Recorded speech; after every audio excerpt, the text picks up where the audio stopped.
ముఖ్యమంత్రి రేవంత్ రెడ్డి కొన్ని విషయాలలో నిజంగా అంటే సోయి ఏమన్నా మాట్లాడతాడా అంటే నేను అంటున్న మాట కాదు, జనరల్గా తెలంగాణ ప్రజలు అంటున్న మాట. ఎందుకంటే గాంధీ భవన్లో దీన్ని సమావేశంలో మాట్లాడుతున్నాడు, దేవుళ్ళ గురించి మాట్లాడుతున్నారు. తాగుబోతులకు ఒక దేవుడట, తర్వాత బ్యాచిలర్స్కి ఒక దేవుడట, అదే మీన్స్ బ్రహ్మచారులకు ఒక దేవుడు, ఇద్దరు రెండు పెళ్లిళ్ళకు ఒక దేవుడు. ఏందది అసలు? ఇక మళ్ళీ దీనికి ఏదైనా సమాధానం ఇచ్చి ఎందుకు మీరు ఇట్లా మాట్లాడుతున్నారు అంటే అర్థం పర్థం లేని మళ్ళీ సోషల్ మీడియాలో మాట పనికి మాలిన ట్రోల్స్ చేపిస్తూ కూర్చుంటారు. ఏంది రేవంత్ అన్న ఇది? ఎక్కడ మీరు బ్యాలెన్స్ తప్పుతున్నారు చెప్పండి. యాక్చువల్గా మీరు కాంగ్రెస్ పార్టీలో చేరినప్పుడు కావచ్చు, సరే మిగతా మన పాత బ్యాక్గ్రౌండ్ లేదు, మీరు వర్కింగ్ ప్రెసిడెంట్గా ఉన్నప్పుడు కానీ తర్వాత పీసీసీ ప్రెసిడెంట్గా అయినప్పుడు చాలా బ్యాలెన్స్గా మాట్లాడేవాళ్ళు. మీరు ఏదైనా మాట్లాడితే వినాలనిపించేది. కానీ ఇప్పుడు ఎందుకు అట్లా మాట్లాడుతున్నారు? ఏం తికమకైతుందా? అప్పుడు అంతా మీరు ఓన్గా మాట్లాడేవారు. ఒక సబ్జెక్ట్ని మంచిగా ప్రిపేర్ అయ్యి ఏదన్నా పాలసీస్ పరంగా మాట్లాడాలంటే కూడా ఒక సబ్జెక్ట్ని ప్రిపేర్ అయ్యి చక్కగా ప్రెస్ మీట్లో కూడా చాలా టంగ్ స్లిప్ అవ్వకుండా మాట్లాడేవాళ్ళు కదా. మరి ఇప్పుడు ఏమైంది మీకు అసలు? ముఖ్యమంత్రి అయిన తర్వాత మీ చెవులో ఎవరు జోరీగల్లాగా వాళ్ళు మీకు చెప్తున్నారు అనేది నాకు అర్థమవుతలేదు. మీకు స్క్రిప్ట్ ఇచ్చేటోళ్ళు సరిగ్గిస్తలేరా? పోయి ఎందుకు దేవులతో పెట్టుకుంటారు? బ్రహ్మచారులకి ఆంజనేయ స్వామి అట, తర్వాత తాగుబోతులకేమో గ్రామ దేవతలు. ఈరోజు మీకు తాగుబోతులకు దేవుళ్ళు అంటే ఏంది అర్థమైంది? గ్రామ దేవతలకు నిజంగానే ఊర్లో జనరల్గా అయితే తెలిసినంత మీకు తెలుసు కదా, మీరు మహబూబ్నగర్ బిడ్డే కదా, నల్గొండ జిల్లా బిడ్డ కావచ్చు, మహబూబ్నగర్ కావచ్చు, ఇంకే జిల్లా కావచ్చు, కరీంనగర్ కావచ్చు, కామారెడ్డి కావచ్చు, నిజామాబాద్ కావచ్చు, ఏ నుంచి ఏడుకైనా కూడా గ్రామ దేవతలకు ఏదైనా జరిగితే ఇంట్లో ఆఖరికి బర్రి ఇన్నా కూడా జున్ను చేస్తే ఫస్ట్ జున్ను పోచమ్మకో ఎల్లమ్మకో ఏడోబెట్టి ఇంత కళ్ళు శాఖ పోస్తారు. అయినంత మాత్రాన తాగుబోతులకు వాళ్ళు గ్రామ దేవతలు అయినరా? ఏం మాట్లాడుతున్నారు అసలు? రెండు పెళ్ళిళ్ళకు ఒక దేవుడు అంటే ఏంది మీనింగు? మరి నాకు ఇంకొక మాట వస్తుంది, పెళ్ళిళ్ళు చేసుకొని మరి ఇంట్లో వాళ్ళకు తెలుసో తెలియకుండానో మరి రిలేషన్స్ మెయింటైన్ చేసిన వాళ్ళకి ఏ దేవుడైతే కొంచెమన్నా అంటే మాట్లాడేటప్పుడు అసలు మనం ఏం మాట్లాడుతున్నాము, అరే మనము రాష్ట్ర ముఖ్యమంత్రి ఏం మాట్లాడినా జనాలు వింటారు అనేదన్నా కొంచెం ఉండాలి కదా. ఇక మీ సోషల్ మీడియా మేమేమో ఏది పడుతుంది నోటికి, కనీసము కొంచెం ఏదన్నా టంగ్ స్లిప్ అయినప్పుడన్నా కూడా నోరు మూసుకొని కూర్చోరు. మా బాస్ మాట్లాడిందే వేదము, మేం చెయ్యాలి ఏదైనా అన్నట్టుగా పోస్టులు పెడుతుంటారు. అంటే మేము ఏం మాట్లాడినా చెల్తుందనా? అంటే మీరు ఎవరి మనోభావాలు దెబ్బతినవా? మీరు ఆఖరికి దేవుళ్ళను కూడా అంటే మీరు దేవుళ్ళ మీద ఒట్టేసి ఆ ఒట్లనే మర్చిపోయిన అది పెద్ద వేరు విషయం కాదు. కానీ మళ్ళీ ఎందుకు ఆ విషయం ఎందుకు అంత అవమానపరచాల్సినంత, హిందూ దేవులను అవమానపరచాల్సినంత అవసరం ఏమొచ్చింది? పోనీ మీకు అలాంటి స్క్రిప్ట్ ఎవరు ఇచ్చిర్రు అసలు?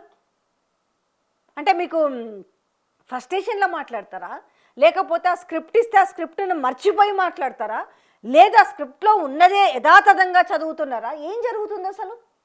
నోటికి ఎంత వస్తే అంత.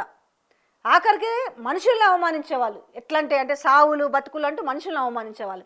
ఈరోజు స్థాయి అంటే మీ స్థాయి పెరిగింది. అయితే నా స్థాయి ఇంకా మనుషులు కాదు, ఇప్పుడు నా స్థాయి దేవుళ్ళనే, కాబట్టి నేను దేవుళ్ళనే ఈరోజు విమర్శిస్తాను లేకపోతే అవమానిస్తాను అనే విధంగా మాట్లాడిన తీరు అనుకోవాలా?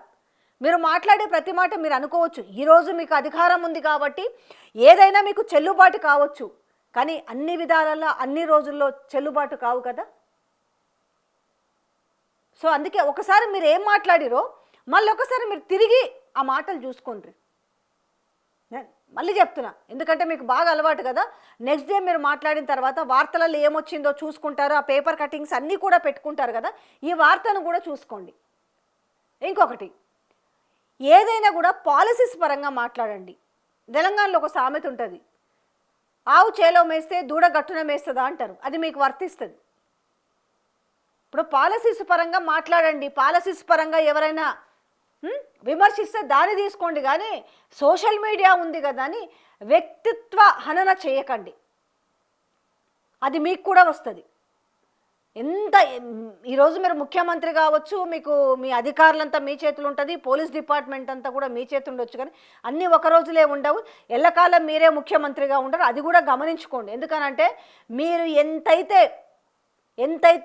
వ్యక్తిత్వ హననం చేస్తారో రేపది ఎవరెవరైతే కుటుంబ సభ్యులను మీరు చేస్తుంటారో అది మీకు కూడా వర్తిస్తుంది అని చెప్తే. ఎందుకంటే ఈ మాట ఎందుకు గుర్తు చేస్తున్నానంటే మీరు ఆఖరికి దేవుళ్ళనే అవమానించేసి, అంటే దేవుళ్ళ మీదనే మీరు సెటైర్లు వేసే స్థాయికి వచ్చిరంటే ఇంకా ఏమైనా చేయడానికి సిద్ధపడి ఉన్నారనేది అర్థమైంది. కాబట్టి మీకు గుర్తు చేస్తున్నా. ఒకసారి తెలంగాణ ప్రజలారా గమనించండి. అసలు తెలంగాణలో ముఖ్యంగా చెప్పాలంటే గ్రామదేవతలు లేకపోతే వనదేవతలు. కానీ వారు ఇష్టం వచ్చినట్టు చిల్లర మల్లర మాట్లాడితే కూడా చూస్తూ ఊరుకుంటారా?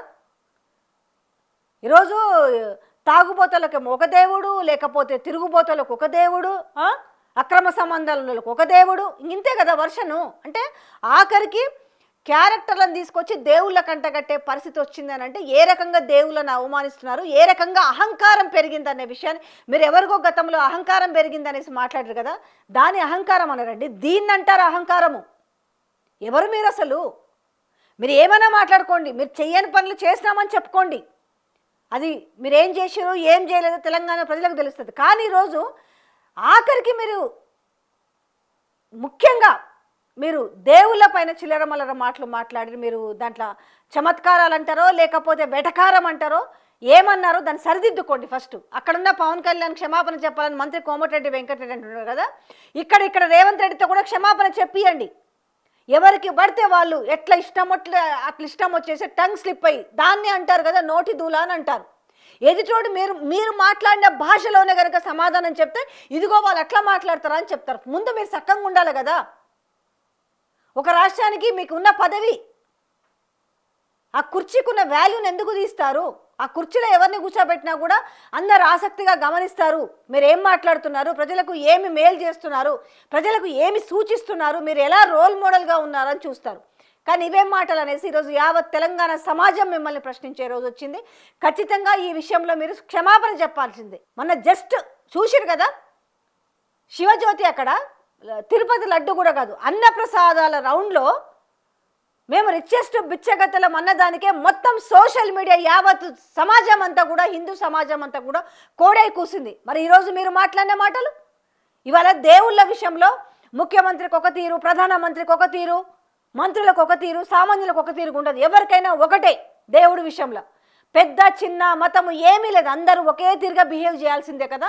అక్కడ వాళ్ళకో న్యాయం, ఇక్కడ వీళ్ళకో న్యాయం ఉండక్కర్లేదు కదా. కాబట్టి చూసిన వాళ్ళందరూ కూడా ఒకసారి మీరు కూడా స్పందించండి. ఇలాగ దేవుళ్ళని అవమానిస్తే చూస్తూ ఊరుకుంటారా? ఇది సమంజసమా? ఇలా చేస్తే రేపు ఇంకొకరు కూడా బిహేవ్ చేస్తారు. ఇవాళ మనము దేవుళ్ళని కనీసంగా మనకు భక్తి లేకపోతామై, గౌరవం లేకపోతామై, కానీ అవమానించకూడదన్న కనీసం మినిమం కామన్ సెన్స్ అయితే అవసరమా లేదా? ఇక్కడ పదవులు కాదు, డబ్బులు కాదు, ఇంకొకటి కాదు.